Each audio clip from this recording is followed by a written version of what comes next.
মুক্তিযুদ্ধের সময় শেখ মুজিবও ছিল না, এই গণ অভ্যুত্থানে তারেক রহমান ছিল না, ছিল না তো। এখন আইসা ওরা মাস্টার মাইন্ড দাবি করতেছে। এখন অন্য দলকে নকল রাজাকার সাজাতে গিয়ে সত্যিকার অর্থে রাজাকারের বাচ্চাই রাষ্ট্রপতি হয়ে গেল, মেনে নিতে হবে। বিএনপিকে ফালাইয়া দিতে হবে, বাংলাদেশ শেষ করে দিছে, বিএনপিকে পতন করতে হবে।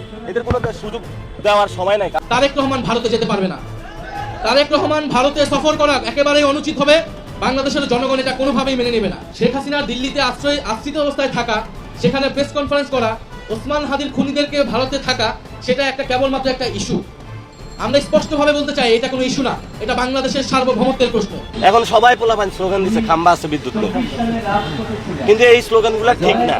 তারেক রহমানের কাছে প্রশ্ন করবেন, জবাবদিহিতা সুন্দরভাবে। কারণ আমারে বেয়াদব বলছে, পরে বাংলাদেশকে বেয়াদব বলা শুরু করবে। যে এইবার তারেক রহমান এমন একটা চমক দেখাবে, যেই চমকে সবাই হতবাক হয়ে যাবে এবং অলৌকিক কিছু ঘটনা ঘটতে যাচ্ছে।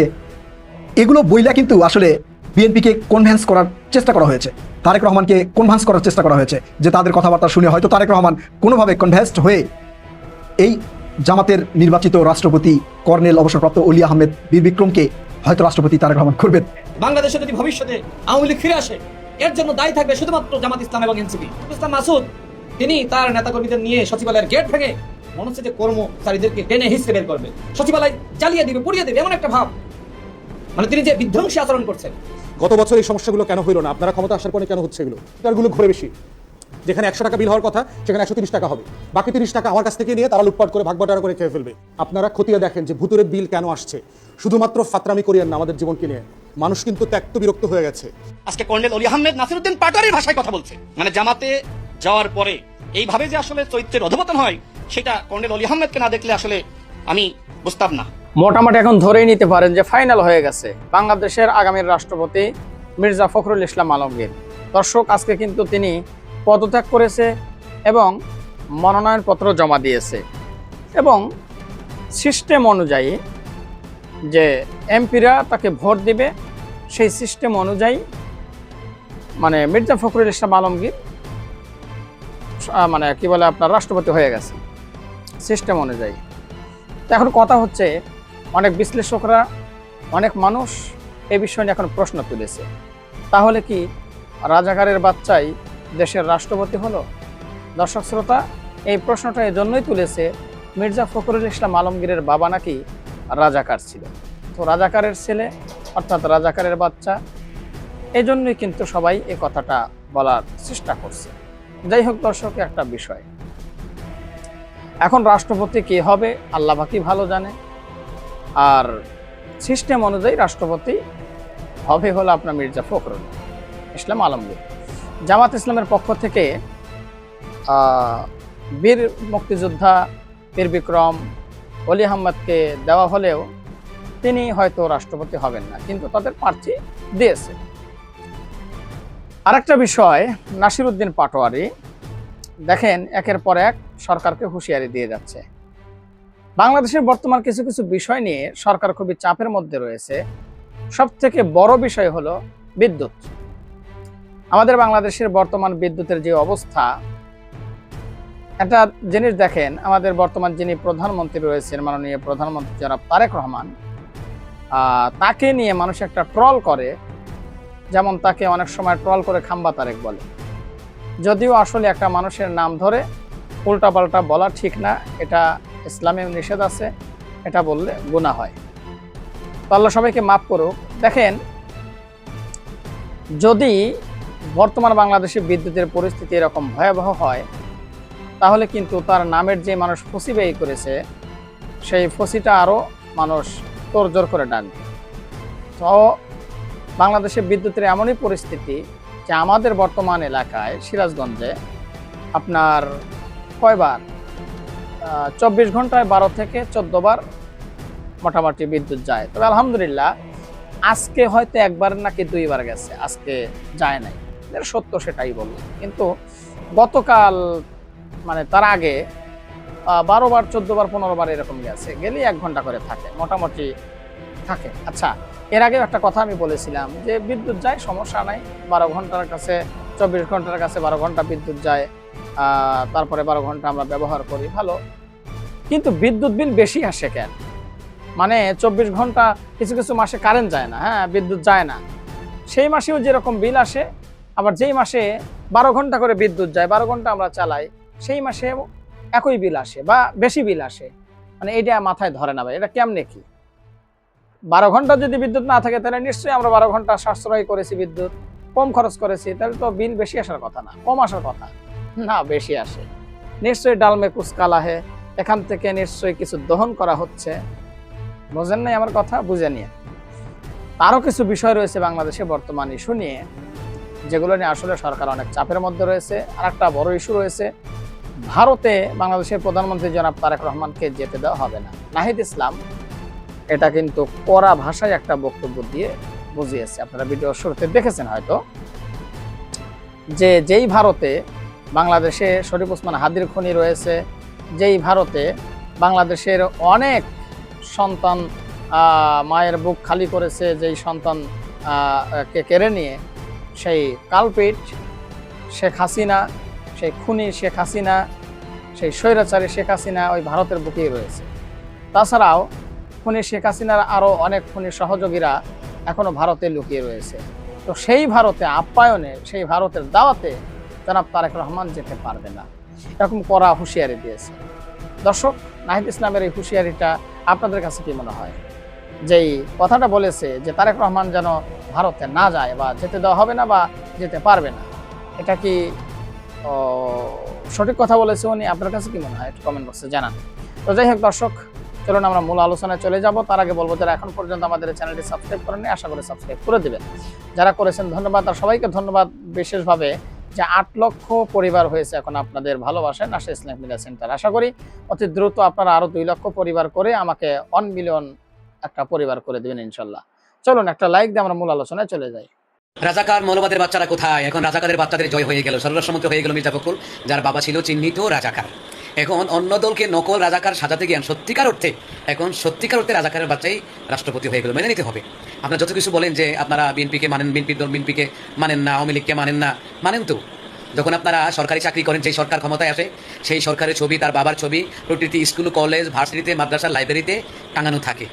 নেতা খুশি হলে তো সব কিছু পাওয়া যাবে, নেতা বেজার হলে কোনো কিছুই পাওয়া যাবে। মানে না কেন বলেন? মানতে হবে, বাধ্য হয়েও মানতে হবে।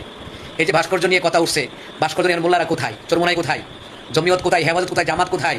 এই শেখ মুজিবুর রহমানের ভাস্কর্য যদি ভাঙাই হয়, সকল ভাস্কর্য, জুলাইয়ের যত ভাস্কর্য আছে ভাঙতে হবে। ভাঙে না কেন? সেই জাদুঘরে জুলাইয়ের স্মৃতি ভাস্কর্য রাখা হবে কেন? এটার প্রতিবাদ এখন মোল্লারা করে কেন, করে না কেন? মৌলবাদীরা করে না কেন? ধর্ম ব্যবসায়ীরা করে না কেন? তো তুমি যে বলতেছো মৌলবাদীরা ভাস্কর্যের বিরুদ্ধে বলে না কেন, চাঁদাবাদের বিরুদ্ধে বলে না কেন, ধর্ষণের বিরুদ্ধে বলে না কেন, মূর্তির বিরুদ্ধে বলে না কেন? তুমি না মুসলমানের বাচ্চা, তো তুমি প্রতিবাদ করো না কেন ভাই? তুমি তো মুসলমানের বাচ্চা। কারণ প্রত্যেক মুসলমান নরনারীর উপরে ফরজ সৎ কাজের আদেশ দেওয়া, অসৎ কাজে বাধা দেওয়া। তো তুমি ইসলামী দলের দায়িত্ব, তুমি আওয়ামী লীগ করো, তুমি মুসলমান, তুমি বিএনপি করো, তুমি মুসলমান, তোমার উপর তো দায়িত্ব আছে। মৌলবাদ রাজাকার বলে বলে গলা ফাটাইয়া শেষ পর্যন্ত রাজাকার মৌলবাদের কাজ লাগে। এই যে মির্জা ফখরুল রাষ্ট্রপতি হয়েছেন, এটাই তার প্রমাণ যে অন্যদেরকে রাজাকার বলতে বলতে সত্যিকারই রাজাকারের বাচ্চা, মানে রাজাকারের সন্তানই কিন্তু এখন রাষ্ট্রপতি মেনে নিতে হবে। ওইদিকে পাটোয়ারিকে গালাগালি করছে রাশেদ খান, রাশেদে গালাগালি করছে, এগুলো ভণ্ড প্রতারক। তাহলে হাসিনাকে মাডাইকা এখন বিএনপির পা চাটাচাটি কইরা এখন তারিখদের সহযোগী হইল কে? ভণ্ডকে বলেন। জামাত তো মুনাফেক, ঠিক আছে, জামাত মুনাফেক, চরমোনাই মুনাফেক, জমিয়ত, এবারে সবাই তো মুনাফেক। এখন তো যিনি আছেন মির্জা ফখরুল স্বরাষ্ট্রমন্ত্রী বলেছেন আমরা মদিনার ইসলাম চাই, আমরা মোহাম্মদ সাল্লাল্লাহু আলাইহি ওয়াসাল্লামের আদর্শে রাষ্ট্রনীতি চালাতে চাই। তাহলে গতকালকে যে সিলেটে আওয়ামী লীগ সমর্থিত 3 জন লোককে খুন করা হলো সিলেটে, আর এখনো মৃত্যুদণ্ড কার্যকর করা হলো না কেন? 30 বছর পরে সালমান শাহর আসামি ধরা পড়লো ডন।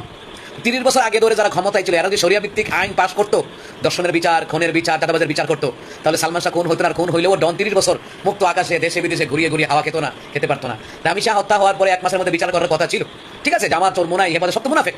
কিন্তু আপনারা তো মদিনার ইসলাম চান। তো মদিনার ইসলামে কি চাঁদাবাজিদেরকে কি সমঝোতায় ছেড়ে দিতে হবে? মদিনার ইসলামে কি ধর্ষণকারীকে ঝোলাই রাখতে হবে নাকি ফাঁসি দিতে হবে? যারা হত্যার বদলতে হত্যা, দেশের এখন বিভিন্ন জায়গায়, যাই হোক, রাষ্ট্রপতি হয়েছেন মির্জা ফখরুল, যিনি মদিনার ইসলাম চেয়েছেন। আশা করি চাঁদাবাজারও বিচার হবে, ধর্ষণের বিচার হবে, টেন্ডারবাজার বিচার হবে। তারপরে আওয়ামী লীগের বিভিন্ন নেতাকর্মীদেরকে মিথ্যা হামলা মামলা দিয়ে যেন হয়রানি না করা হয়। বিএনপি নেতাকর্মী তারেক জিয়া গিয়েছেন, ওলামাই কেরামের কাছে, হেফাজতে ইসলামের মহাসচিবের কাছে গিয়েছেন, অবশ্যই পরামর্শ দিয়েছেন। যেহেতু ওলামাই কেরামকে ভালোবাসেন, কোনো ওলামাই কেরাম যেন জেল হাজতে না থাকে, ওইটাও খেয়াল রাখতে হবে। হ্যাঁ, আমরা চাই তারেক জিয়া মদিনা ইসলাম চান, নবীর আদর্শে রাষ্ট্র চালাতে চান, স্বরাষ্ট্রমন্ত্রীও চান, এরপরে বর্তমানে যিনি রাষ্ট্রপতি হয়েছেন তিনিও চান। তো আমরা চাই হ্যাঁ দেশটা ভালোভাবে চলুক।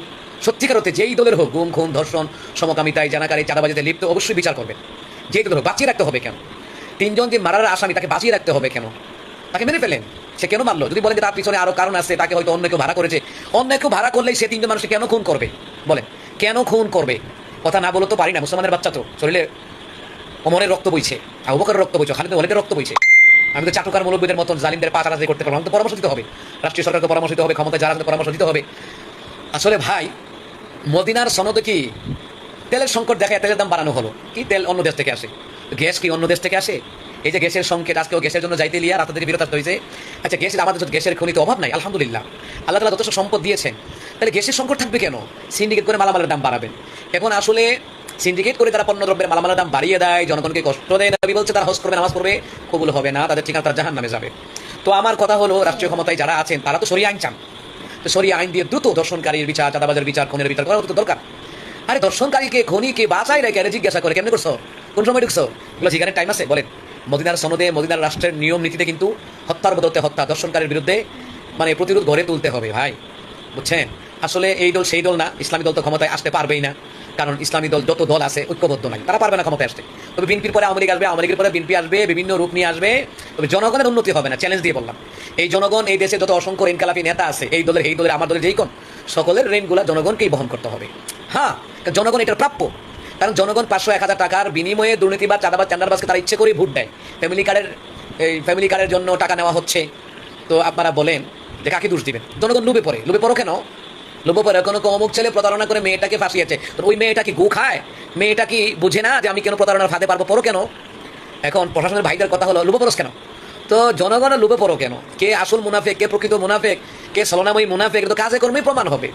এর অসংখ্য অপরাধী, তাদের অপরাধ ঢাকতে ইসলাম বিরুদ্ধে, যেমন এনি সরকার, রাষ্ট্রপতি যিনি নতুন হয়েছেন, স্বরাষ্ট্রমন্ত্রী যিনি নতুন হয়েছেন, তিনি চরমুনাকে ভণ্ড বলে গালি দিচ্ছেন। আবার চরমুনার ভক্তরা মামুন সাহেবের ভক্তদেরকে ভণ্ড বলে গালি দিচ্ছেন। আবার তাদের দুই দলের ভক্তরা আবার জামাতকে ভণ্ড মুনাফিক বলে গালি দিচ্ছেন। এখন তো মুমিন আছে ক্ষমতায়, মুমিন আছে ক্ষমতায়, যারা মাস্টার মাইন্ড ছিল, মানে চাটুকারগিরি করতে গিয়ে মানুষ এত মিথ্যে কথা বলতে পারে, মুসলমানের বাচ্চা অনায়াসে মিথ্যে কথা বলতে পারে, ঠিক আছে? আর এই গণ অভ্যুত্থানে মাস্টার মাইন্ড তারেক জিয়া বলছেন, না না আমি নিজেকে মাস্টার মাইন্ড মনে করি না, তিনি নিজে বলেছেন।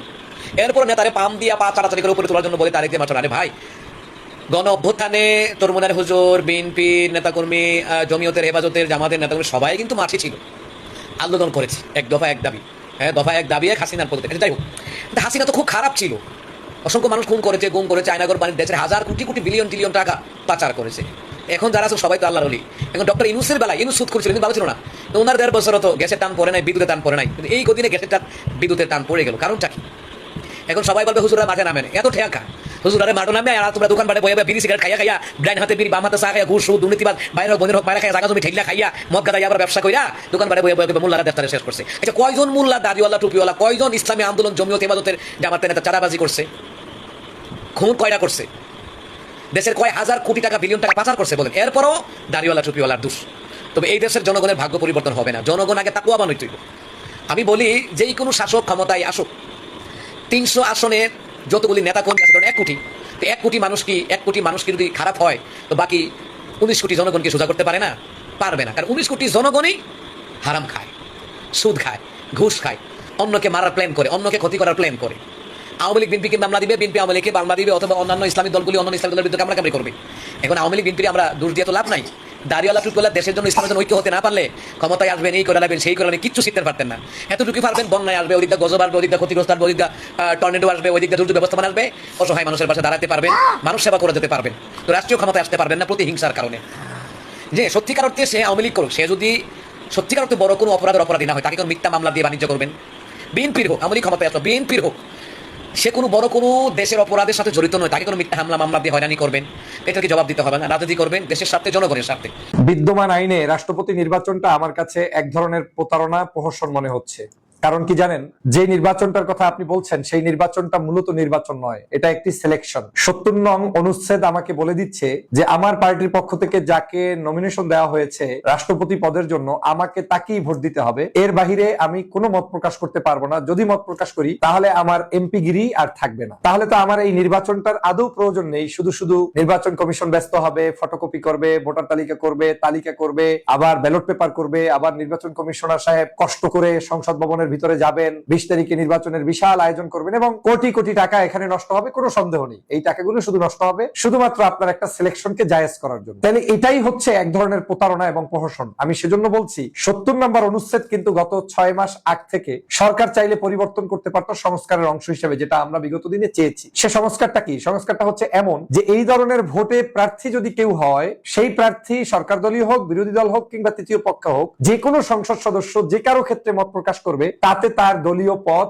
যাবে না, মানে এমপি গিরি যাবে না। এই এমপিত্ব যাবে না, এইটা যখন থাকবে তখন অ্যাটলিস্ট মনে হবে যে রাষ্ট্রপতি তাহলে যে কেউ যে কোনো ব্যক্তিকে চয়েস করার সুযোগ আছে, একটা প্রতিদ্বন্দ্বিতাপূর্ণ নির্বাচন হবে, কে হবে কে হবে না এটা আমরা অনিশ্চিত থাকবো, তখন আপনার এই ব্যালট পেপারের মূল্য আছে। আর এখন কি হচ্ছে, এখন যে নির্বাচন কমিশন তিনিও বলে দিচ্ছেন নির্বাচন হবে 20 তারিখ, আবার তিনিই বলে দিচ্ছেন সংসদের এই সংবিধানের 70 নম্বর অনুচ্ছেদ অনুযায়ী বিএনপির ভোট এতটা, 11 দলের ভোট এতটা, এই প্রার্থী এতগুলো ভোট পাবেন, ওই প্রার্থী এতগুলো ভোট পাবেন। বিএনপির পক্ষ থেকে যে লোক নির্বাচন কমিশন থেকে রাষ্ট্রপতি পদের জন্য প্রার্থীর ফরম তুলছেন, তারাও বক্তব্য দিয়ে বলছেন যে এটা একটা প্রসেস, এটা একটা গণতান্ত্রিক ধারা রক্ষার্থে আমরা এই কাজ করছি, কিন্তু আমাদের এই দলের বাহিরে কেউ ভোট দিতে পারবে না সংবিধানের নিয়ম অনুযায়ী, অতএব আমরাই রাষ্ট্রপতি। আবার 11 দল মনে করছে যে আমরা যে প্রার্থী কর্নেল অলি আহমেদ সাহেবকে দিয়েছি, সেই ব্যক্তি সর্বোচ্চ এই যে তাদের যে কয়জন নির্বাচিত হয়েছে মহিলা এমপি সহ, ওই কয়টা ভোটই পাবে, এর বাহিরেও পাবে না, তারপরেও আমরা নির্বাচনে অংশ নিচ্ছি কারণ আমরা গণতন্ত্রের পথে হাঁটছি। আমি খুঁজে পাচ্ছি না গণতন্ত্রের পথটা কোন জায়গায়। মানে অফিসিয়ালি ডিক্লারেশন দিয়ে আমি একটি ফ্যাসিবাদী তন্ত্র সিস্টেমে নির্বাচন পদ্ধতি করছি, আর আমরা আমাদের প্রত্যেকেরই স্বীকার করতে হচ্ছে আমরা উন্নত মানের গণতন্ত্রের দিকে যাচ্ছি। তার মানে এটা এক ধরনের প্রতারণা ছাড়া আর কিছুই হচ্ছে না। আর যদি এর চাইতে আমি মনে করি সংবিধানের যদি মনে করেন যে নির্বাচন পদ্ধতিতে আপনাদের থাকলে দলীয় প্রেসিডেন্ট নির্বাচন তো হবে না, এরকম ভয় যদি থাকে, তাহলে সংশোধন করে এটা করতে পারেন যে যারা সংসদের সংখ্যাগরিষ্ঠতার ভিত্তিতে সরকার গঠন করবে তারাই তাদের মতো করে দলীয় ওই যে প্রধানমন্ত্রী থাকবেন, উনি ওনার ইন্টারনাল সিদ্ধান্ত নিয়ে যাকে প্রেসিডেন্ট বানিয়ে দিবেন তিনিই প্রেসিডেন্ট হবেন, শেষ। বাংলাদেশের মন্ত্রী পরিষদ গঠিত হয়, সব গঠিত হয়, উনি ওনার মতো করে যাকে খুশি তাকে দিয়ে দিবে, তাহলে আর এই জনগণের টাকাটা অন্তত খরচ হবে না। কিন্তু আমি এটা চাই না যে পদ্ধতিতে এখন নির্বাচন হচ্ছে, এই নির্বাচনটাকে আপনারা নির্বাচনের নাম দিবেন, আবার নির্বাচনের নাম দিয়ে সেই জায়গায় যে ব্যক্তি হওয়ার সেই হয়ে যাবে। এটা আসলে কোনো জাতির সাথে প্রতারণা ছাড়া আর কিছুই নয়, বরং উন্নত মানের একটি প্রতারণা, যেটা রাষ্ট্রের সমস্ত সিস্টেম ইনভলভ থাকে, যেখানে প্রশাসন থেকে শুরু করে রাষ্ট্র ব্যবস্থা থেকে শুরু করে সরকারি দল থেকে শুরু করে বিরোধী দল থেকে শুরু করে সবাই জানে ওই ব্যক্তি নির্বাচিত হবে, তারপরেও আমাকে বলতে হবে 20 তারিখে নির্বাচন অনুষ্ঠিত হচ্ছে। তাহলে এটা কি প্রতারণা নয়? সে কারণে আমার এই রাষ্ট্রপতি নির্বাচন নিয়ে ব্যক্তিগত কোনো আগ্রহ নেই, হারিয়ে ফেলেছি। তবে এটা সত্য, রাষ্ট্রপতি বিএনপির পক্ষ থেকে যেই আসবেন তিনি তো আসবেনই, আমি তার প্রতি শুভকামনা জানাই। 11 দল নির্বাচনে অংশগ্রহণ করছে, তার জন্য শুভকামনা জানাই। তবে সবার আইন অনুযায়ী তো আমি জানি যে রাষ্ট্রপতি হচ্ছেন জনাব মির্জা ফখরুল ইসলাম আলমগীর সাহেব। এই জানা সত্যটা জেনেই আবার আমাদেরকে ভোট দিতেও যেতে হবে, এটাই হচ্ছে জাতির সাথে প্রতারণা, আর কিছুই নয়। শুভকামনা রইল মহামান্য আপকামিং রাষ্ট্রপতির প্রতি, যিনি রাষ্ট্রপতি হতে যাচ্ছেন জনাব মির্জা ফখরুল ইসলাম আলমগীর সাহেব। শুভকামনা রইল নির্বাচনে অংশগ্রহণকারী 11 দলের প্রার্থী জনাব কর্নেল অলি আহমেদ সাহেবের প্রতি। তবে ভবিষ্যৎ প্রজন্মকে বলবো, আমাদের আইনগুলো যাতে বাংলাদেশের মানুষের সাথে প্রতারণা প্রহসন না হয়, সেরকম আইন হয় এবং সেই পদ্ধতিতে আগামীর রাষ্ট্রপতি নির্বাচন হোক। আজকে জামাত এনসিপির মন ভালো নেই। আজকে তারা দুঃখিত, ব্যথিত, হতাশ, হতবাক। তারা যেটা কল্পনা করেছিল সেই কল্পনাই ছাই পড়েছে। তারা যেটা ভেবেছিল সেই ভাবনাই গুড়ে বালি হয়েছে। অনেক জামাত এনসিপির অ্যাক্টিভিস্ট বলার চেষ্টা করেছিল যে এইবার কোনো না কোনো ভাবে জামাত এনসিপি বাজিমাত করবে। সেই প্রক্রিয়াও তারা কিন্তু চালিয়ে গেছে। বিভিন্নভাবে তারেক রহমানের সরকারকে বোঝানোর চেষ্টা করেছে, তারেক রহমানকে বোঝানোর চেষ্টা করেছে যাতে বিরোধী দল থেকে রাষ্ট্রপতি করা হয়। এতে তারেক রহমান অবাক করে দিবে সবাইকে, বিরোধী দল খুশি হবে, অনেক জনগণের কাছে বার্তা যাবে যে না, তারেক রহমান বিরোধী দলকেও সম্মান করে। যেমনটা এর আগেও কিন্তু ঘটেছে। আপনারা জানেন সংসদে ডেপুটি স্পিকার নিয়োগের সময় বিরোধী দলকে প্রস্তাব দেওয়া হয়েছিল যে ডেপুটি স্পিকার পদে আপনারা কাউকে দিবেন কিনা। জামাতে ইসলাম এবং এনসিপির পক্ষ থেকে কিন্তু কাউকে দেওয়া হয় নাই। তারা চিন্তা করেছিল যে ডেপুটি স্পিকার পদে আমরা কাউকে দিব না, কিন্তু রাষ্ট্রপতি পদে একটা সুযোগ নিব, হয়তো তারেক রহমান তিনি রাষ্ট্রপতি পদে বিরোধী দলের কাউকে বসাবেন। সেই আশা নিয়ে জামাত এনসিপি 11 দলীয় জোটের পক্ষ থেকে কর্নেল অলি আহমেদ বীর মুক্তিযোদ্ধা এবং বীর বিক্রম তাকে সিলেক্ট করা হয়েছে। আজকে নির্বাচন কমিশনে তার যে মনোনয়ন ফর্ম সেটা কিন্তু জমাও দেওয়া হয়েছে। আমরা দেখেছি নাসিরউদ্দিন পাটোয়ারি, নাহিদ ইসলাম সহ জামাতের নেতারাও সেখানে উপস্থিত ছিলেন। তো এদের মধ্যে একটা কল্পনা ছিল যে তারেক রহমান হয়তো এমন কোনো নিদর্শন দেখাবেন যে বিরোধী দলকে তিনি মাথায় তুলে রাখবেন, বিরোধী দলের কথাবার্তা শুনবেন। সেই জল্পনা কল্পনার অবসান ঘটিয়ে তারেক রহমান সরকারের পক্ষ থেকে বিএনপির মহাসচিব মির্জা ফখরুল ইসলাম আলমগীর তাকে রাষ্ট্রপতি পদে মনোনীত করেছেন। এটা 100% শিওর এবং দিনের আলোর মতো পরিষ্কার যে বিএনপি যাকে মনোনীত করবেন সংসদের ভোটে তিনি নির্বাচিত হবেন। কারণ এখানে কড়া কিছু নিয়ম আছে, দলীয় কিছু নীতিমালা আছে। কোনো সংসদ সদস্য মানে কোনো দলের সংসদ সদস্য দলের সিদ্ধান্তের বাহিরে গিয়ে ভোট দিতে পারবে না। যদি ভোট দেন তাহলে তার এমপি পদ বাতিল হয়ে যাবে। তো এত বড় রিস্ক কেউ নেবেন না যে এমপি পদ বাতিল হয়ে যাবে, তারপরেও জামাত এনসিপির কথাবার্তা শুনে অথবা জামাত এনসিপির পক্ষে তারা ভোট দেবে, এই রিস্ক কেউ নেবেন না। 20 তারিখে রাষ্ট্রপতি নির্বাচনে ভোট হবে জাতীয় সংসদে। তো বিএনপির পক্ষ থেকে মির্জা ফখরুল ইসলাম আলমগীরকে মনোনীত করা হয়েছে। এতে বিএনপির সবাই খুশি বলে আমি মনে করি এবং বাংলাদেশের যারা চিন্তাশীল নাগরিক তারাও খুশি। বিএনপির মির্জা ফখরুল ইসলাম আলমগীর তিনি একজন ত্যাগী নেতা। দীর্ঘ 16-17 বছর ধইরা এই যে এত জুলুম নির্যাতন সহ্য করেও তিনি দলটাকে ধরে রেখেছেন। বিএনপির বর্তমান চেয়ারম্যান এবং প্রধানমন্ত্রী তারেক রহমান যখন লন্ডনে ছিলেন তার নির্দেশনাগুলো দলের বিভিন্ন নেতাকর্মীদের কাছে পৌঁছে দিয়েছেন কিন্তু এই মির্জা ফখরুল ইসলাম আলমগীর। তাই তার প্রাপ্য ছিল এইটা, রাষ্ট্রপতি পদ তার কিন্তু এটা প্রাপ্য ছিল। সেই প্রাপ্য মূল্যায়ন করেছে বিএনপির সরকার, তারেক রহমান তিনি মূল্যায়ন করেছেন। এতে কিন্তু বিএনপির সবাই খুশি এবং জনগণ হিসাবে নাগরিক হিসেবে আমরাও কিন্তু খুশি।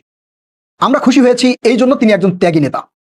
এখন রাষ্ট্রপতি পদে বসে জনগণের জন্য কতটা কি করতে পারে তার উপরে আমাদের আরো বেশি কিন্তু খুশি হওয়া না হওয়া নির্ভর করবে।